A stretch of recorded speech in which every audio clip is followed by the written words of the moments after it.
नाजरीन, आपको बताते चले रमज़ानुल मुबारक का चांद आज नज़र आएगा या नहीं। रोयती हलाल कमेटी का इजलास तलब कर लिया गया। रोयती हलाल कमेटी का इजलास जिसकी सदारत मौलाना अब्दुल खबीर करेंगे। आपको बताते चले पाकिस्तान रोयती हलाल कमेटी का इजलास आज बुलाया गया है।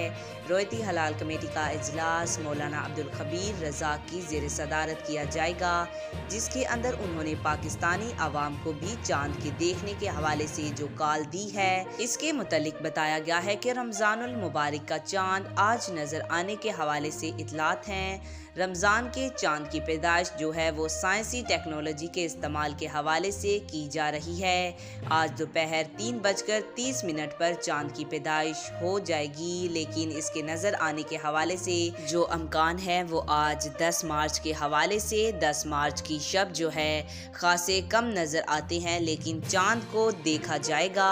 अगर चांद नज़र आता है तो पाकिस्तान में कल पहला रोज़ा हो जाएगा, लेकिन चांद के नज़र आने की कभी अमकानात जो है वो 11 मार्च के हवाले से बताए गए हैं, जिस वक्त चांद की उम्र जो है वो तकरीबन 20 घंटों से ज़्यादा हो चुकी होगी। आपको बताते चले कि आज रवायती हलाल कमेटी का इजलास जारी है।